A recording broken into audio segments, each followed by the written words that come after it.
Et quand vous voyez des chaînes, comme tu le dis, qui font 10 millions d'abonnés en un mois, et de dire oui, mais ça c'est de l'argent facile. Après, dealer c'est l'argent facile, donc faut peut-être pas foncer. Bon, foncez pas. Pareil, les trophées. J'ai les trophées qui ne sont plus produits depuis 2017. Donc à un moment donné, ça c'est quand même. C'est moi qui ai fait le doublage en direct devant les membres. J'étais là, tac, et j'ai fait donc la voix off. Oui, mais d'accord, toi t'as commencé en 2012, Hervé, il y avait de la place pour tout le monde. Je suis sur le point de recevoir une mise en demeure parce que mon locataire a mis des perroquets sur sa terrasse. Il y a certaines personnes donc qui reprennent les statistiques que je montre et qui disent regarde les résultats que j'ai eus.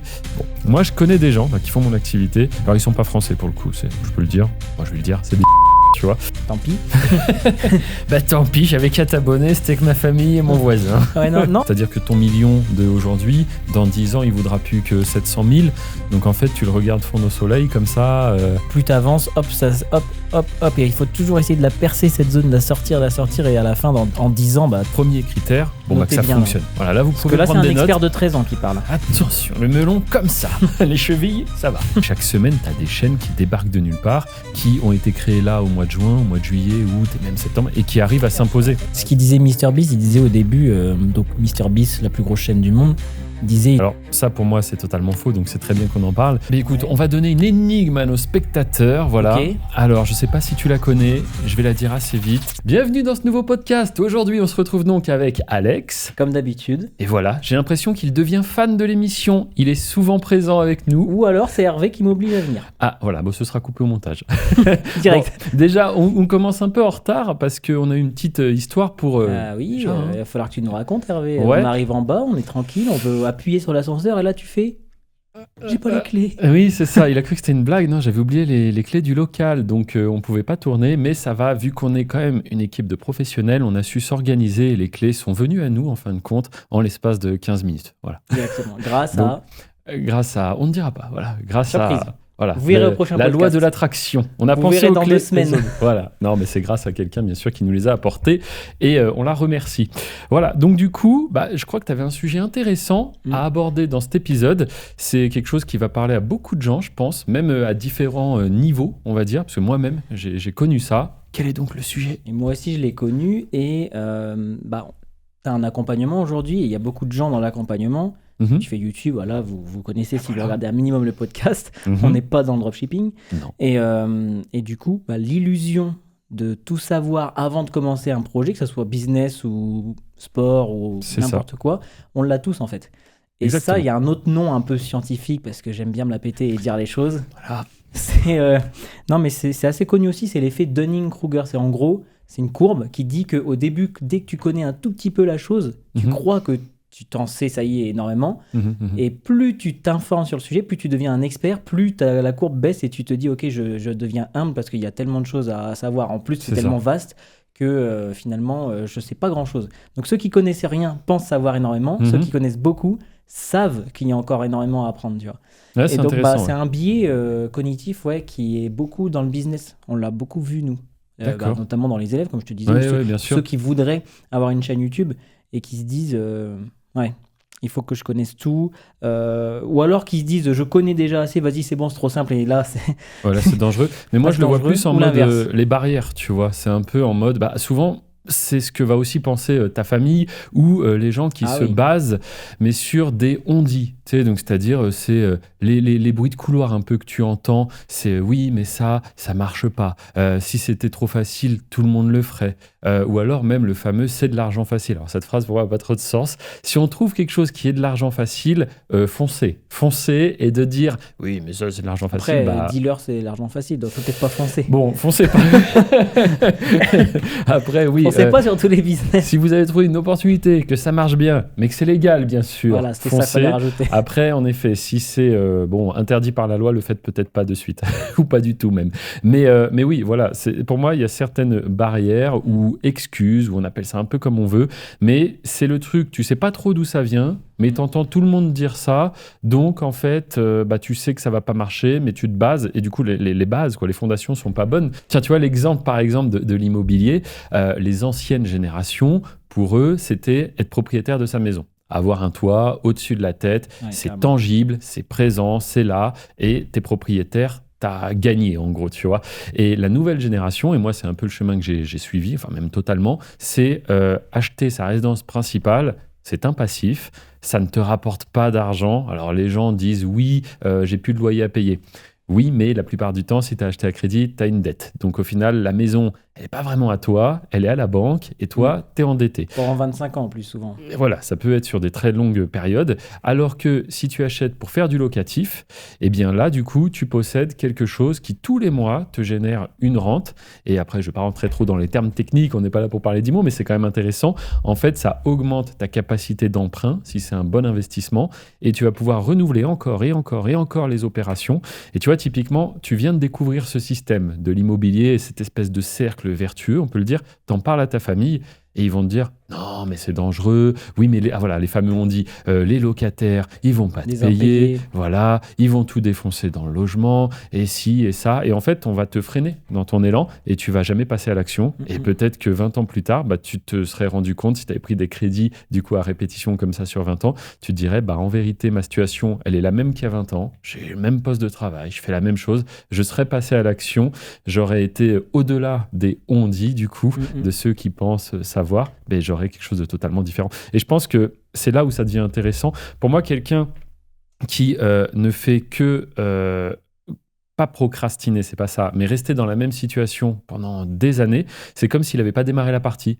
Il y a de la peur aussi là-dedans. Oui, bien sûr. Mais peu importe, que ce soit la peur, les on-dit, les machins, je veux dire, c'est comme s'il était toujours au niveau 1, un petit peu. Tu vois, alors je parle pas à niveau richesse ou quoi, mais tu sais, c'est comme si tu étais dans un jeu et tu es toujours au début, tu sais, dans la partie entraînement, quoi. C'est vraiment quand tu vas chercher du risque, que tu fais des choses, alors soit tu es inspiré par d'autres, tu suis des parcours, ou soit même tu pars à l'aventure, tu vois, typiquement, mais là, la partie, elle commence. Comme il y avait un schéma comme ça avec ta zone, c'est un peu zone de confort oui, aussi. Voilà, c'est la zone et plus tu avances, hop, et il faut toujours essayer de la percer, cette zone, de la sortir, et à la fin, en 10 ans, tu en es là, alors que l'autre, il est resté là, et il a peur de tout derrière, il se dit non, ça faut pas, ça, il y a ça, les impayés, les trucs, c'est ça un peu. Ouais. Exactement, et moi, tu vois, qui ai quand même fait pas mal de petites choses pour les 10 dernières années, là, sur une décennie, alors beaucoup de YouTube, mais à côté, j'ai eu des bons projets IMO, j'en ai fait justement, mais j'ai eu l'épisode, j'en avais déjà parlé, salon de coiffure, bim, moins 70 000 €, tu vois, et en vrai, sur l'instant T, ça fait vraiment pas plaisir. Tu te sens pas bien. Je pense que personne n'aime perdre de l'argent, peu importe les sommes, tu vois. Et avec du recul, je me suis toujours dit, s'il n'y avait pas eu ce point négatif, j'aurais pas rebondi de la même manière ou j'aurais pas fait les mêmes choix. Et en vérité, merci, quoi. Merci les échecs, merci les ratés, merci les pertes un peu, tu vois, d'argent. J'ai même on avait fait un épisode là-dessus, procédure, justice compliquée avec un ancien collaborateur et tout. Et à l'instant T, honnêtement, c'est quelque chose de très, très désagréable, tu vois. Mais t'en ressors grandi. Non, tu sais, c'est un peu comme, je pense, une rupture amoureuse. Sur le moment, c'est affreux. Après, je sais pas ce que tu faisais avec ton collaborateur, mais tout est mélangé, tu vois, à la fois, il y avait non, mais tu vois, pour moi, le parallèle est pas si mauvais. On le dit, au final, quand tu t'associes à quelqu'un, c'est un peu comme une relation, tu vois. C'est vrai que c'est un peu comme un mariage, on m'avait dit. Et typiquement, tu vois, quand tu te sépares de quelqu'un, relation amoureuse, donc, ça va pas, tu sais, t'es pas bien. Et puis, au final, peut-être cette personne te correspondait pas trop. Et l'après, t'as trouvé quelqu'un parce que tu sais ce que tu veux pas, etc. Et donc avec du recul, tu dis heureusement il y a eu cet épisode un peu négatif pour rebondir. Et tu vois, si on recentre un peu sur le côté YouTube, parce que ça fait 13 ans que tu fais ça, autant en parler, autant avoir un podcast sur YouTube dessus. Bien sûr. Et deux sujets qui reviennent beaucoup, et moi-même je les ai eus au début, tu vois, et on voit beaucoup de gens qui veulent se lancer mais qui pensent à ça, je les ai notés, tu vois, carrément là. Okay. C'est pas avoir d'idée de contenu. Ils se disent ouais mais attends, il me faut faire quoi, une vidéo par semaine minimum. Toi, dans la formation, même tu dis au début, pourquoi pas 2, 3 pour essayer de lancer la chaîne, etc. Ce qui est normal. Ouais. Donc les gens ont peur, ils disent pas d'idée de contenu. Et puis, est-ce que ça marche encore aujourd'hui, tu vois? Parce que toi, tu as commencé en 2000... c'est saturé, quoi. Ouais, voilà, c'est saturé. Il y a tellement de chaînes avec l'IA, c'est en train d'exploser en plus. Maintenant, il y a VEO3 aujourd'hui où on parle, où Google, ça te fait des vidéos de fou, etc. Vous pouvez aller voir, même en description, on pourrait le mettre.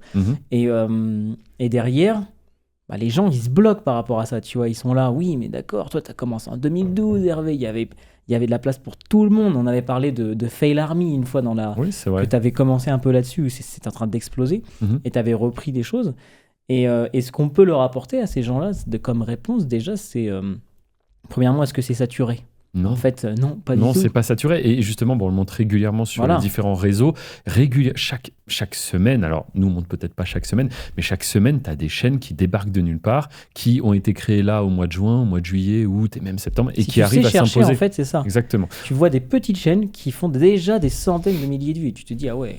C'est ça. Et il n'a pas eu d'aide extérieure. Non. En fait, pour casser un peu l'idée de c'est quoi l'idée ? Qu'est-ce que je dois faire ? C'est la personne qui est là, qui nous regarde, qui veut se lancer sur YouTube et qui se dit oui, mais il faut que je trouve l'idée. Alors ça, pour moi, c'est totalement faux, donc c'est très bien qu'on en parle. Trouver l'idée que personne n'a jamais eue, on oublie totalement parce que c'est pas comme ça que fonctionne YouTube. Personne ne veut l'avoir si personne n'a jamais eu. Exactement, possible. Et puis même, si tu trouves l'idée que personne n'a eu, ça veut dire que tu vas faire le crash test. C'est-à-dire tu vas faire le crash test pour les autres. Et nous, justement, on va avoir une longueur d'avance là-dessus. On va se concentrer sur les crash tests de tous les autres. Donc, c'est-à-dire qu'on va forcer YouTube, c'est ce que j'explique dans l'accompagnement. L'accompagnement que tu connais très bien, parce que pour ceux qui me découvrent, ça s'appelle Alex. Comment ? Voilà, comment ? Attends, le nom déjà. YouTube Business, comme le nom de la chaîne, mais sans le podcast à l'avant. Et donc, c'est là-dedans qu'on retrouve donc mes 13 années d'expérience sur YouTube. J'ai fait face à beaucoup de problématiques. Et bien voici les problématiques, les solutions. Et puis je vous accompagne 7 jours sur 7. C'est moi qui réponds. C'est pas comme si tu avais eu 10 chaînes, quoi. T'en as eu voilà, on a vraiment développé. 500, j'en avais 10 sur la première année. Et après, on a scalé à fond. Aujourd'hui, tout est délégué, automatisé. Mais je continue bien sûr à superviser tout ça pour éviter que ça parte dans tous les sens non plus. Mais du coup, quelqu'un qui veut se lancer, qu'est-ce qu'il fait ? Eh bien, en vérité, on va avec des outils très basiques. Faut juste avoir, c'est un business à clés, moi j'aime bien dire ça, il faut avoir les clés, les méthodes, et après on se rend compte que tout est sous nos yeux. Et donc, YouTube, on va forcer directement la plateforme à nous montrer, à nous faire ressortir qu'est-ce qui marche en ce moment, que vous soyez en août 2025, en septembre 2025, ou même pour le futur. Du coup, ça répond aux deux questions. Est-ce que c'est saturé et comment je fais pour avoir des idées ? Non, c'est pas saturé, et quand tu arrives à voir toutes les nouvelles chaînes qui sont en train d'exploser en ce moment, tu les as tes idées. Donc c'est ça répond aux deux, en fait. C'est ça, tu as tes idées. Et pour moi, il y a 3 critères hyper importants. Premier critère, que ça fonctionne. Là. Voilà, là, vous pouvez prendre des notes. C'est un expert de 13 ans qui parle. Attention, le melon comme ça. Les chevilles, ça va. Donc, en gros, qu'il y ait de la demande. Parce qu'il n'y a rien de pire, on le disait juste avant, si tu as l'idée que personne n'a eu, tu fais ton truc, personne ne veut voir ça, ça finit au fond, l'idée fond ou des gens qui ont une passion prédominante dans leur vie, je sais pas, le Scrabble, et qui se disent je vais faire une chaîne sur le Scrabble. Il y a plein de gens qui y jouent, c'est génial. En fait, non. Ça, c'est le biais de, en fait, tu crois que tout le monde est comme toi. On en avait parlé dans un autre épisode. Spoiler, pas du tout. T'aimes des choses que les autres peut-être détestent et vice-versa. Donc, en gros, on force YouTube à nous montrer ce qui fonctionne. On voit un petit peu les résultats. Ensuite, pour le coup, c'est intéressant. Il faut quand même que, pour les personnes qui débutent vraiment, que ça te parle un minimum quand même. C'est-à-dire que si c'est des sujets, par exemple, tu parlais du Scrabble, il y a une grosse thématique sur le Scrabble ou j'en sais rien, moi, ça m'intéresse pas du tout, j'ai pas envie de faire ça, ça va pas fonctionner. T'imposes pas de faire des vidéos sur un sujet qui te dégoûte, tu vois. Donc, qu'il y ait de la demande, que le sujet t'intéresse un minimum. Et puis, troisième point, que tu sois capable de produire le contenu aussi. Parce que si tu trouves une thématique, et j'allais dire maintenant avec l'IA, cette barrière-là, elle baisse beaucoup. Mais l'exemple que je donnais avant qu'il y ait l'IA, c'est si tu trouves une thématique, par exemple, où c'est qu'il y a des personnages animés en 3D qui font plein de choses, toi, tu n'as pas les capacités pour produire ça. Et si tu veux déléguer ça, des studios d'animation, ça peut coûter cher. Bon, comme je viens de le dire, cet argument, il tient moyennement la route maintenant. Parce qu'avec... On n'y est pas encore, mais ça arrive. Avec l'IA, on a fait un atelier pas plus tard qu'hier. Peut-être on pourrait mettre un petit extrait, etc. C'est intéressant d'en parler aussi. Deadpool, et avec ta magnifique voix, on pourra mettre... J'ai fait le doublage en plus. Vous savez quoi ? Petite pause. Fais-nous un extrait. Voilà, non. Petite pause, on vous met l'extrait. J'ai presque envie de couper la caméra parce que là, c'est un peu la honte. Mais bon, c'est parti. Attention. Salut mes petites fripouilles, alors bienvenue dans une journée dans la vie de Deadpool. Aujourd'hui je vous fais un super vlog. On va commencer par aller acheter une arme, histoire de faire peur aux vilains. Bienvenue dans mon magasin préféré. Ici, il y a toujours du très bon stuff. Donc voilà, ce que vous venez de voir là, ça a été l'objet justement d'un atelier. Les ateliers, qu'est-ce que c'est ? En fait, pour les personnes qui sont dans l'accompagnement, il y a une formation, il y a mon support 7 jours sur 7, et ensuite on fait des ateliers comme cela. Et tout ça a été produit en 1h30. Voilà, on part de la feuille blanche, on crée les visuels, on retouche les visuels, on anime tout ça. Et donc, si vous ne l'aviez pas reconnu, comme l'a dit Alex, c'est moi qui ai fait le doublage en direct devant les membres. J'étais là, tac, et j'ai fait donc la voix off parce que je n'avais pas le temps d'utiliser un autre logiciel ou une autre IA. Bref, voilà aujourd'hui ce qu'on peut produire. Et concrètement, il y a 3 ans, c'était impossible de faire ça. Les manières de faire, c'était quoi ? Animation 3D, c'est quand même super bien fait. Ou alors aller se déguiser dans la rue et faire le guignol en Deadpool. Non, mais vraiment, si je voulais exactement la même vidéo, je faisais comment ?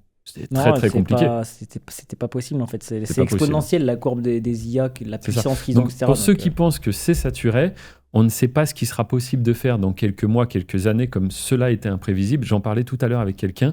Il y a 1 an, pour vous dire, les IA avaient du mal à faire 5 doigts sur la main d'un personnage. On en était là. 5 doigts, souvent il y avait 4 doigts. Et on disait, oh regarde, on voit que c'est de l'IA, il n'y a que 4 doigts. Sur les photos, maintenant, impossible de savoir si c'est une IA ou pas. C'est impressionnant. Si c'est bien implanté. Alors, à la fois, il y a du bon et du mauvais, hein, ça fait peur sur certaines choses, mais si c'est utilisé intelligemment, et d'ailleurs je peux faire le petit parallèle si tu veux en parler un peu de la mise à jour YouTube, parce que là, mi-juillet, c'était le 15 juillet, ouais, 15 YouTube a fait un communiqué là-dessus. On a entendu tout et n'importe quoi sur l'IA. Ça a fait peur à tout le monde en disant, attention, toutes les chaînes IA vont être démonétisées. J'ai vu des gens qui disaient... oui, mais alors toi, tu as une chaîne qui est IA. Ah, mais c'est bon, ça va être démonétisé dans une semaine. Fini, c'est mort. Fin du business. C'est mort parce que YouTube ne veut pas. Mais en fait, ça n'a rien à voir. C'est plutôt si on apporte de la valeur. Si il y a quelque chose de... C'est pas du spam, en fait, c'est ça. Voilà, donc en fait, c'est ça. YouTube ne veut pas qu'on ait accès à l'IA parce que c'est hyper puissant pour bombarder de vidéos de très très basse qualité de manière à spammer, comme tu l'as dit, de noyer un peu la plateforme. Ça, YouTube veut pas.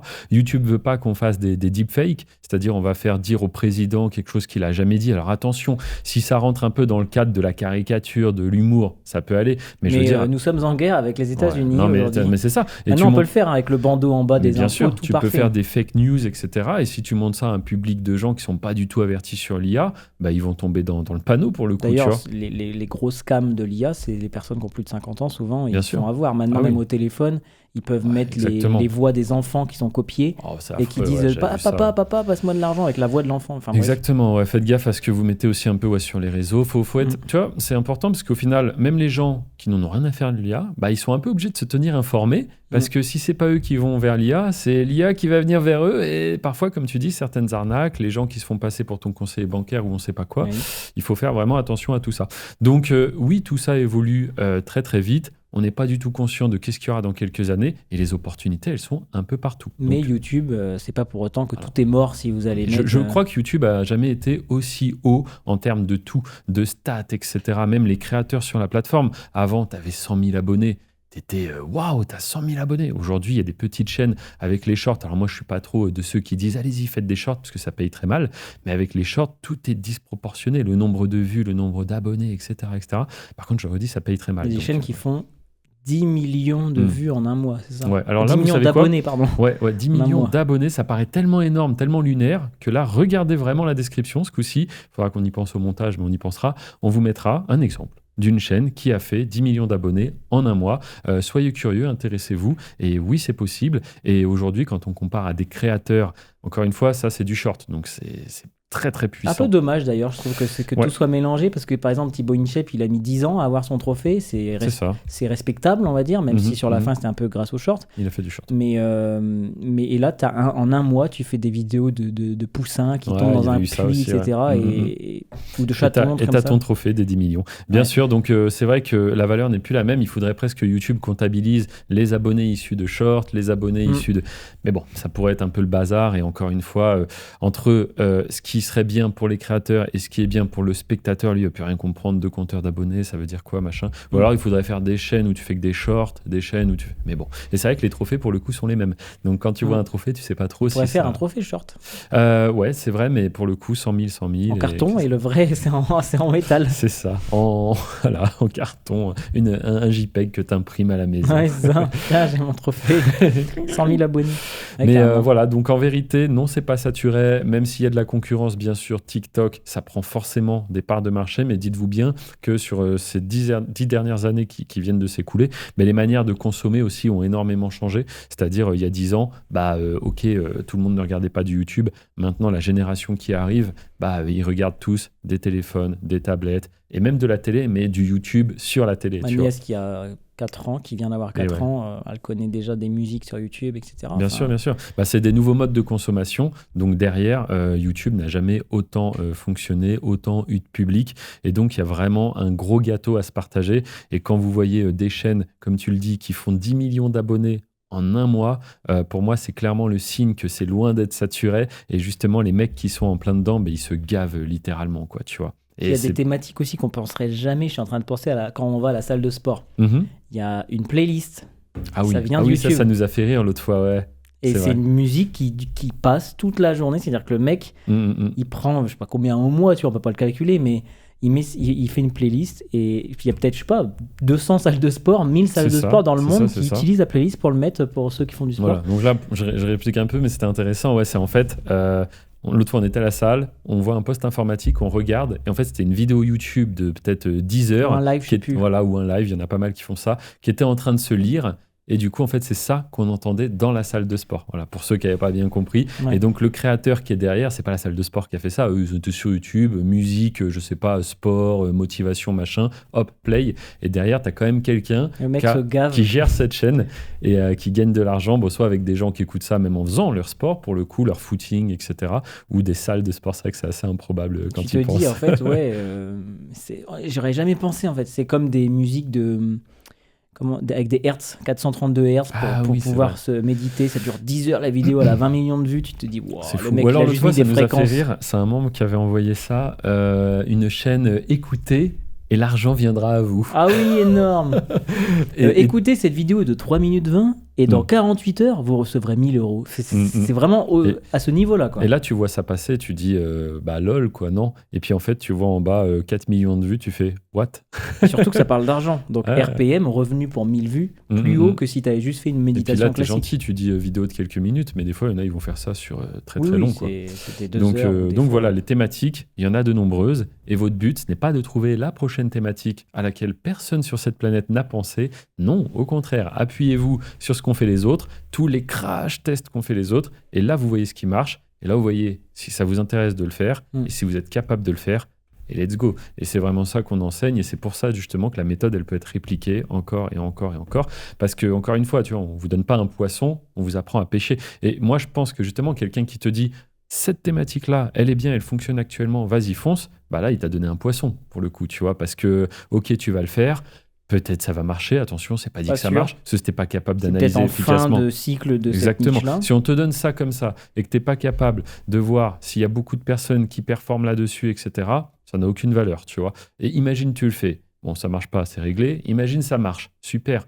Dans 6 mois, dans 1 an, la thématique, elle s'essouffle. Tu fais quoi? Tu viens redemander, donne-moi une nouvelle niche, une nouvelle thématique. Voilà. Alors que si tu as compris comment les trouver, là, let's go, quoi. Tu peux vraiment utiliser le système. Sujet aussi très intéressant qui nous a touchés, je pense. Tu me diras ce que tu en penses. Allez. C'est la peur d'être jugé par ses proches quand tu commences un business. Ok, un business, un projet, quoi. Ouais. Un business, un projet. Parce que c'est pas pareil que, par exemple, là, à chaque fois, on fait la comparaison avec le sport, par exemple, parce qu'on s'y est mis, etc.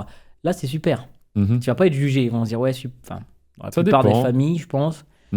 Si tu gonfles trop, on va dire ouais, mais il fait de la gonflette, etc. La gonflette, il se pique, etc. Mais de base, c'est pour la santé, tu vois. Alors, un petit rail et ça part, là. Mais il y a eu ça. Par exemple, moi, tu vois, j'ai lancé des comptes TikTok. Ok. Et à chaque fois, c'est trop bizarre parce que tu peux sur TikTok mettre ne pas montrer au contact. Enfin, il y a un truc qui ressemble à ça. Parce que moi, c'est ce que je voulais, en fait. Je voulais me lancer tranquillement, voir si ça marche sur des thématiques. J'en ai testé 2, tu vois. Et je voulais pas que mes proches qui sont aussi sur TikTok regardent et se disent tiens, ça c'est Alex. Ouais, le jugement, quoi. Tu voulais pas être jugé. Et puis même, ils s'abonnent, ça sert à rien parce ensuite, après, ils s'en foutent du contenu. Donc, t'as la fameuse tata qui s'abonne pour te faire plaisir, mais qui va pas du tout consommer ce type de contenu, en fait. Ouais, voilà. Et aussi le truc de pas être jugé, tu vois. Et en fait, à chaque fois, ils voyaient quand même. C'est-à-dire que je lançais le truc.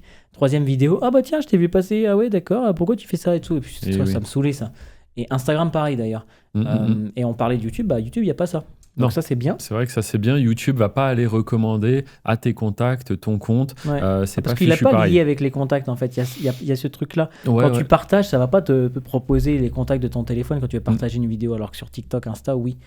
C'est vrai. Donc ça, c'est déjà très bien si vous êtes un peu dans ce cas-là et que vous voulez lancer quelque chose sur les réseaux et que vous voulez faire ça dans votre coin. C'est ça, sans que vos proches c'est ça. Il y a une phrase comme ça, un peu genre motivation, tu sais, c'est le truc de travaille en silence et ton succès fera le bruit. Fera un du truc bruit, comme ça. ouais, je vois. C'est un peu l'idée, tu vois, que je voulais moi aussi, mais bon. Tant pis. Bah tant pis, j'avais qu'à t'abonner, c'était que ma famille et mon voisin. Ouais, non, bah en vrai j'en ai eu, mais après en fait ils voyaient tout quand même et moi c'est pas que ça me saulait, mais bon j'avais 300 000 abonnés. Juge, comme on dit depuis tout à l'heure, ouais, on voilà, va c'est te que juger. ah ouais tu fais ça, ouais c'est pas, moi j'aurais pas fait ça, tu vois, tu te dis ouais bon bah. Ouais, mais toi t'as rien fait. Ouais, bah, ça me fait penser un peu à la formation, tu vois. Voilà, toi quand t'as lancé c'était un peu ça. Ouais, c'est-à-dire moi, une décennie que je fais du YouTube sans me montrer, etc. Et puis au bout d'un moment, je l'ai déjà expliqué. Pourquoi est-ce qu'aujourd'hui, parce qu'il y a le fameux, oui, mais si ça marche, pourquoi il en parle? Alors c'est ce que je disais juste avant. Tu dois le redire dans chaque podcast, voilà. mon pauvre. Je vais pas vous donner les thématiques où je suis, je vais vous apprendre à voir ce qui marche. Et du coup, partant de là, ça m'attire pas de concurrence, c'est hyper puissant. Donc soit toutes ces connaissances, elles dorment dans ma tête, et c'est très bien, je les exploite, ok, parfait. Ou soit je me dis, en plus d'être dans ma tête, je pourrais les partager, ça pourrait me faire rencontrer du monde parce que c'est ce qui s'est passé. Bah, aujourd'hui, tu es l'exemple parfait. Alex suit la formation, a des résultats, vient s'expatrier en Andorre, on fait des podcasts ensemble. Concrètement, j'aurais jamais sorti cet accompagnement, tu serais pas là, tout ça n'existerait pas. Et moi, je serais encore dans mon coin à faire mes vidéos avec mes équipes, certes, mais quand même, tu vois, j'aurais jamais fait cette présentation à Lyon devant 150 personnes en tant que conférencier. À un moment donné, ça ouvre des portes. Et même, c'est intéressant de partager aussi parce que ça va dans les deux sens. Ça me fait rencontrer pas avoir beaucoup cette de monde. super communauté sur le podcast. Non, eh bien, c'est vrai, il n'y aurait pas les 45 000, même 46 000, je crois. Et même au moment où ça va sortir, ce sera peut-être plus sur la chaîne principale où je vous partage tous les dimanches, depuis plus d'1 an, une vidéo tutoriel. Bientôt 2 même. Comment ? Bientôt 2 ans. Bientôt 2 ans, c'est vrai que le temps passe vite. Cet accompagnement va être sorti depuis bientôt 2 ans. Je vous rassure, il y a de nombreuses mises à jour et il y en aura encore parce que tout ça bouge très très vite. Mais donc, il y a un peu du pourquoi tu fais ça. Est-ce que tu en as besoin ? Tu vois, ça, c'était beaucoup un truc qui revenait. Pourquoi Hervé, tu sors un accompagnement, surtout toi avec t'as pas besoin de faire ça. Ouais, c'est ça. C'est-à-dire, les gens qui me connaissent, il y a les voitures, il y a le style de vie, etc. Ils comprennent pas, en fait. Ils comprennent pas. Qu'est-ce que tu vas, en gros, pour être un peu vulgaire, qu'est-ce que tu vas te faire chier à faire ça en plus, à prendre des heures et des heures? Pourquoi, quoi? Eh bien, ils avaient pas tort. Vous m'emmerdez. Non, mais en fait, au bout d'un moment, tu as toutes ces connaissances, tu as quand même un peu envie de partager, surtout quand tu vois. Du coup, c'est un peu ça, je pense aussi, l'élément déclencheur. Ça t'a saoulé qu'il y ait les autres qui... Ouais, c'est ça, de voir des personnes qui parlent de mon business.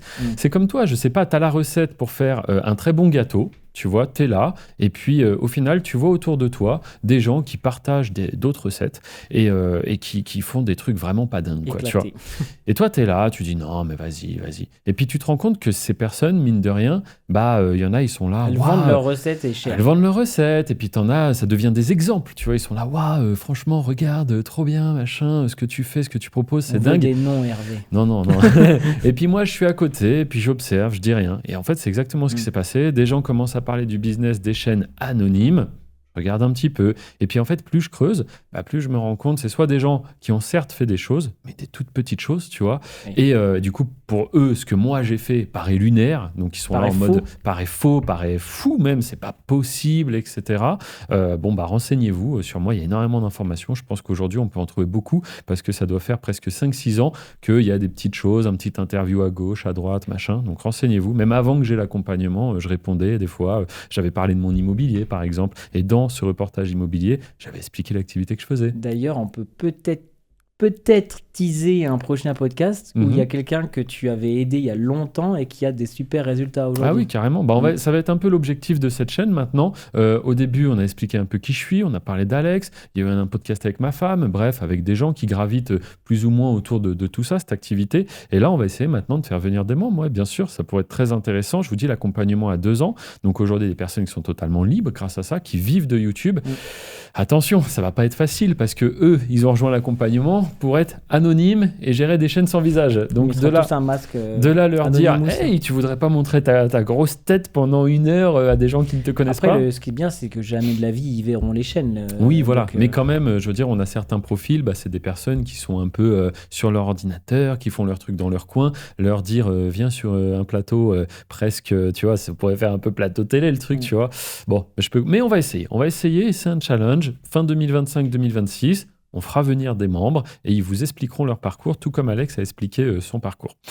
Et donc, au final, je vois ces personnes qui parlent de cette activité, que moi, j'entends des choses, je suis totalement contre ça. Je ne suis pas du tout d'accord. C'est-à-dire que mon expérience m'a prouvé que c'était totalement l'inverse qu'il fallait faire, etc. Et puis, au bout d'un moment, si, on avait le fameux... par exemple, il y a une case, quand vous publiez une vidéo, il faut la cocher ou pas. Tu vois, cette case, c'est « montrer ma vidéo à mes abonnés ». Ok. De base, cette case est cochée, ce qui paraît logique. Des gens vont te dire, astuce du siècle, tu la gardes pour toi, il faut décocher la case. Et là, moi je dis non, faut la laisser cocher cette case, parce que si l'algo, surtout au début, a du mal à identifier tes poches d'audience qui correspondent, qui vont matcher avec ton contenu, c'est quand même un peu dommage de décocher cette case. Et du coup, là où l'algorithme va bien faire son travail et trouver quelqu'un qui aime ton contenu, la prochaine vidéo que tu vas sortir, il la verra pas. Et du coup, ça va la montrer à quelqu'un d'autre, qui est peut-être moins qualifié, etc. Mais en fait, j'entends ce qu'ils disent. Eux, ils ont quand même des arguments. Ils disent, oui, si tu décoches la case, l'algo va en permanence chercher plus de personnes, nanani, nanana.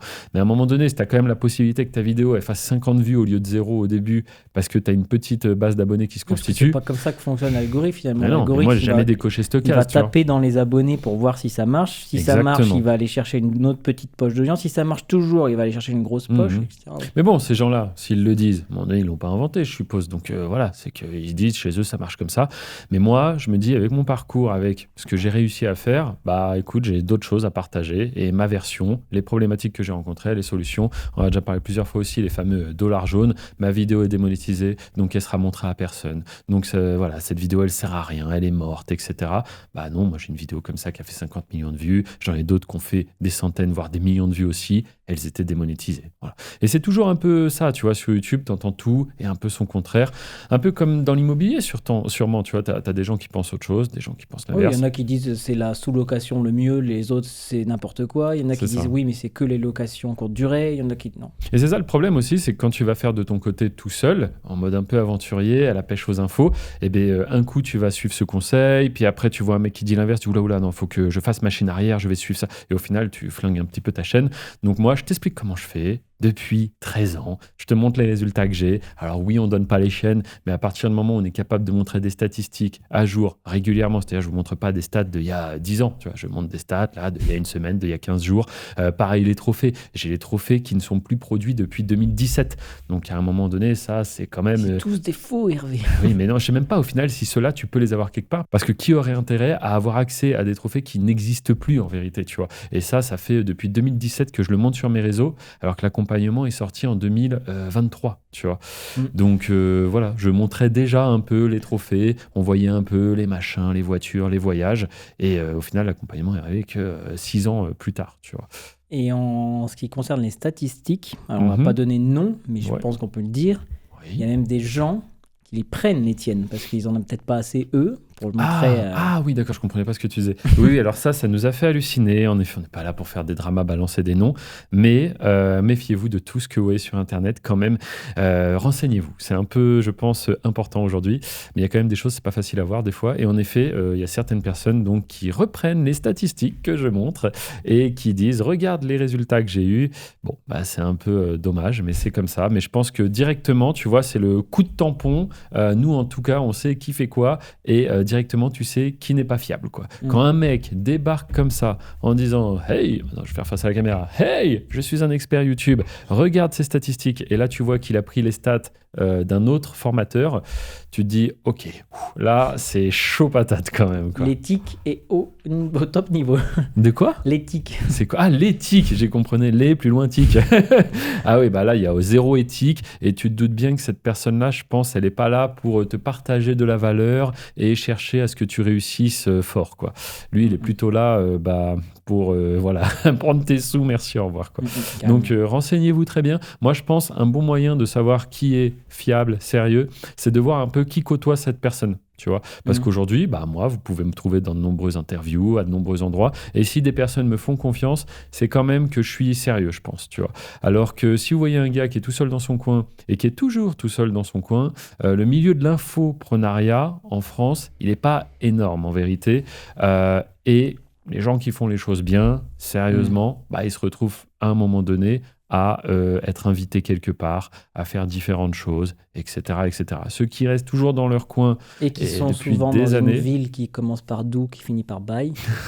Qu'est-ce que ça peut être ? Non, après Dubaï, moi je connais des gens qui font mon activité. Alors ils sont pas français pour le coup, je peux le dire. Moi, je vais le dire, c'est des Italiens, tu vois.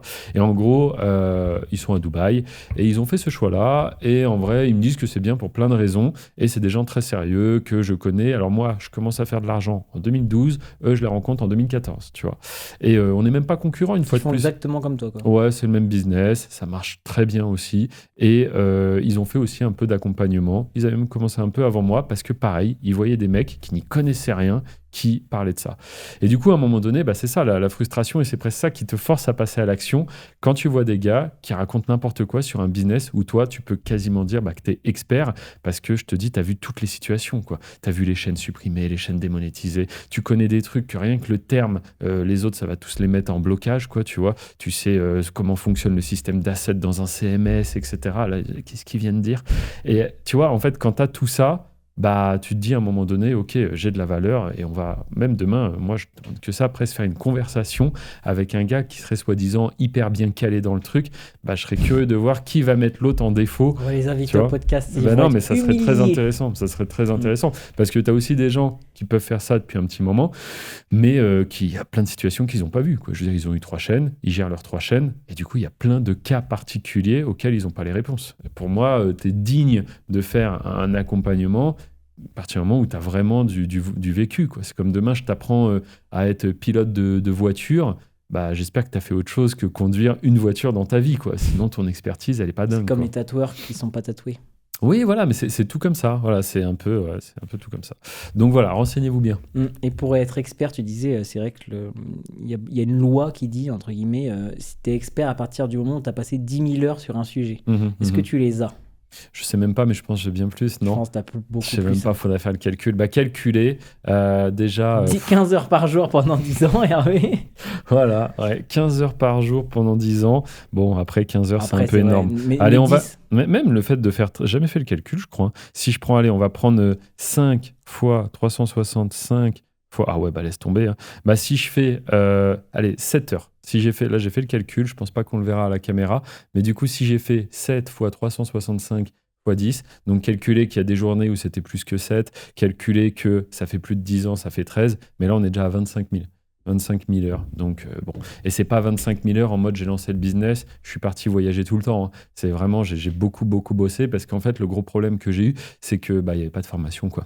Il y avait personne pour me former. Donc, c'est un peu comme si demain, vous suivez un énorme tutoriel sur comment construire sa maison.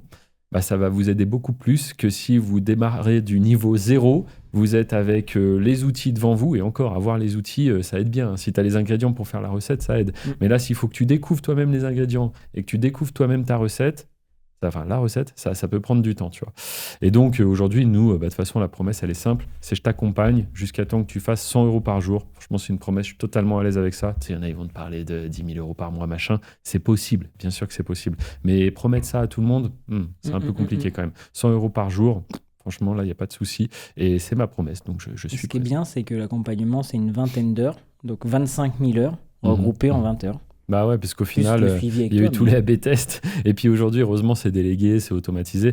Et pareil, tu vois, cette phrase des 10 000 heures, en fait, c'est l'expérience que toi, tu as. Mais il faut savoir qu'on a tous le même problème d'une journée qui fait 24 heures. À partir du moment où tu commences à déléguer, à avoir une équipe, là, c'est le boost ultime parce que tes journées ne font plus 24 heures. Mais déjà, si vous êtes 2, ça veut dire que vous pouvez tomber le travail que vous auriez fait en 2 jours en une journée. Si vous êtes 5, etc. Ce qu'il disait MrBeast, il disait au début, donc MrBeast, la plus grosse chaîne du monde, il disait ils étaient à 5 au début, peut-être 15 heures par jour, à dire tiens, j'ai testé telle miniature, ça n'a pas marché pour moi, machin, dans les mêmes thématiques à peu près. Ce qui fait qu'il disait j'ai appris en 2-3 ans. C'est ça, parce que tu as tout le retour. Et comme je te parlais tout à l'heure d'une autre équipe qui fait la même chose que moi, et je sais que ces mecs-là sont hyper sérieux.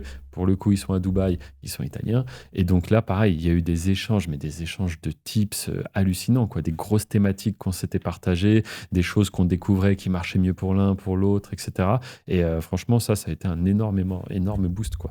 Et puis, c'est un peu ça, comme tu dis, toute cette expérience, au final, très content. Même pour moi, tu vois, c'était un exercice intéressant. Alors, j'ai sorti un livre, d'ailleurs, il sera dans la description, un livre à 1 €. Donc, ça rapporte pas grand-chose, c'est presque symbolique au final. Ça rapporte même rien, on l'a déjà dit. En fait, ce livre me fait perdre de l'argent, alors très peu, mais c'est parce que la plateforme qui l'héberge, c'est une plateforme où vous pouvez tourner les pages, etc. comme ça, elle me coûte plus que ce que me rapporte le livre. Mais je m'en fiche en vérité, parce que le but, c'est de partager. À un moment donné, je pense, si tu veux être un bon formateur, un bon mentor, accompagnant, appelez ça comme vous voulez, il faut quand même avoir cette fibre un petit peu de aimer partager, aimer expliquer les choses, aimer passer du temps avec les gens. Tu vois, c'est comme là, on fait des podcasts, c'est chouette, c'est comme deux copains qui parlent. Juste avant que tu viennes, je faisais quoi? J'étais en terrasse. Et quelqu'un pour expliquer sur YouTube les choses encore. Voilà. Quelqu'un qui, du coup, est en Andorre, donc forcément, ça facilite. Et on s'est vu, on a bu un café, il avait des questions, je lui ai expliqué les choses, etc. Je pense qu'il faut avoir un petit peu cette fibre. Le mec qui est là juste parce qu'il a compris que vendre de la formation,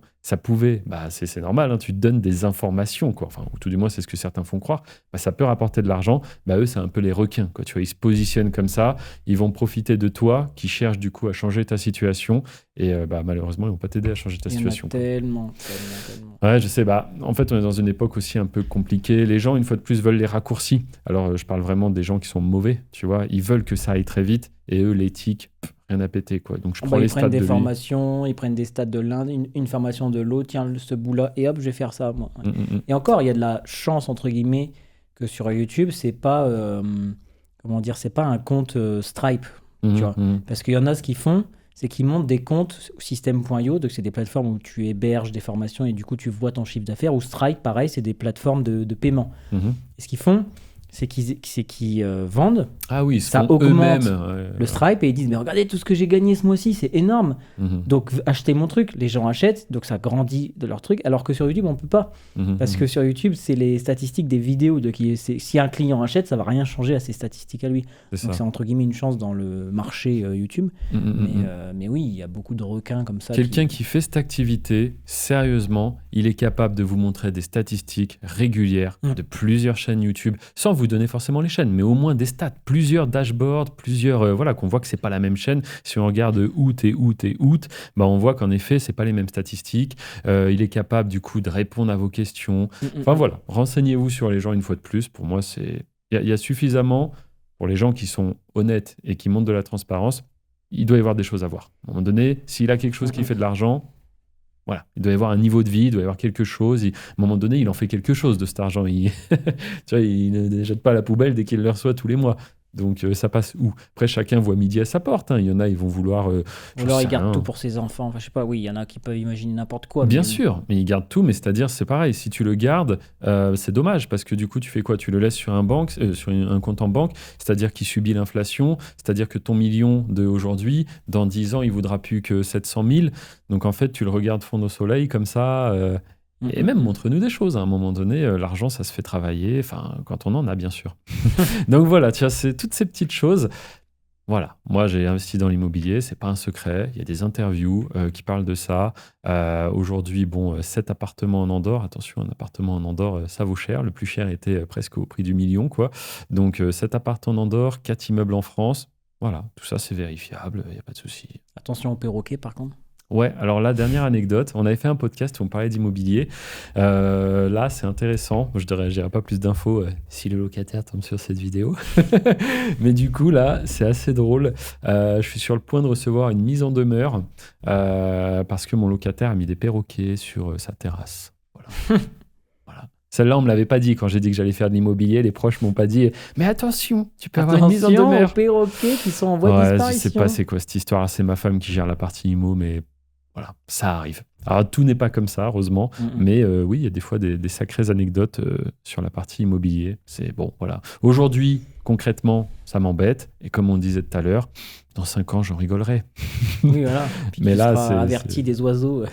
Le problème, c'est que je n'étais pas averti, justement. Quoi, tu vois, donc, l'autre, il a pris des oiseaux. Je ne sais pas quelle espèce c'est, mais c'est une espèce protégée en plus. Et il s'est improvisé bricolo. Il a monté une espèce d'infrastructure sur son balcon. Voilà. Bon, je pense qu'on a bien géré le podcast. Le sujet, c'était l'illusion de tout savoir avant de commencer. On a un peu gravité par rapport à tout ça. Je pense. Donc, je sais pas, est-ce que tu aurais un point de conclusion? Mais pour le coup, j'ai pas trop de conclusion. Mais écoute, on va donner une énigme à nos spectateurs. Voilà. Okay. Alors, je sais pas si tu la connais. Je vais la dire assez vite. La pinicholo nishba ou nishlibou nishpa. Voilà, je vous laisserai là-dessus. C'est quoi ça? Alors, c'est du français. C'est du français. Ouais. Et écoutez, je vais vous le redire. Attention maximale. Écrivez dans les commentaires ce que vous comprenez. Il faudra regarder la vidéo en x0,25 même. Ah oui. Attention, vous êtes prêts? Je pense qu'on va conclure là-dessus. La pinicholo nishba ou nishlibou nishpa. Rien compris. Salut.